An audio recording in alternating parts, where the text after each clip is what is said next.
송민순 회고록 부분에 대한 논란 박순표 기자 리포트로 보시겠습니다. 이번 TV 토론회에서도 송민순 전 장관 회고록에 대한 진실 공방은 계속됐습니다. 지난 2007년 노무현 정부가 유엔 북한 인권 결의안 표결 때 북한 의견을 물어보고 기권했다는 것인데 안보 주권을 북한에 넘겨줬다는 비판이 잇따랐습니다.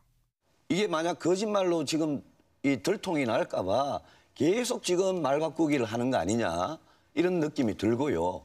이런 중요한 문제를 가지고 북한에 사전 물어본다? 저는 있을 수 없는 일이라고 생각합니다. 송 전 장관 회고록을 보면 당시 11월 16일과 18일 회의를 열고도 대북인권 결의안의 찬성이냐 기권냐를 결정하지 못해서 북측 입장을 물어본 뒤 20일에 최종 입장을 정한 것으로 돼 있습니다. 특히 최근 송 전 장관이 공개한 정부 문서를 보면 당시 유엔 대북 결의안 표결 전 수신했다는 메모와 함께 우리나라가 찬성표를 던진 데 대한 북측 반응이 기록돼 있습니다. 문재인 후보도 당시 표결 전 국정원을 통해 북측 반응을 확인한 사실은 인정했습니다. 결국 직접적이든 간접적이든 2007년 유엔 대북 인권 결의안 투표 전에 노무현 정부가 북한 측 반응을 확인했다는 것은 사실이라고 볼 수 있습니다.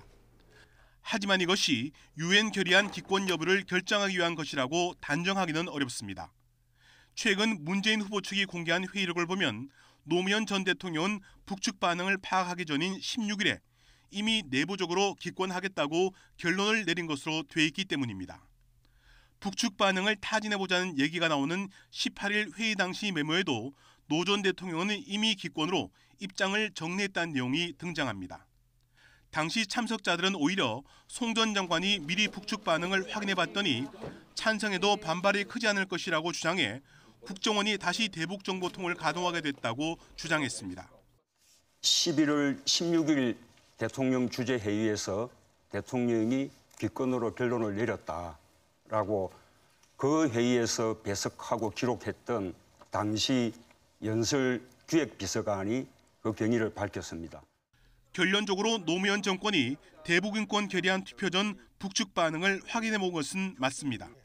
그러나 문재인 후보가 먼저 알아보자고 했다거나 북한 의사에 따라 기권하기로 했다는 송 전 장관의 회고록 내용은 현재 상태에서는 근거가 부족하다고 볼 수 있습니다. YTN 박순표입니다.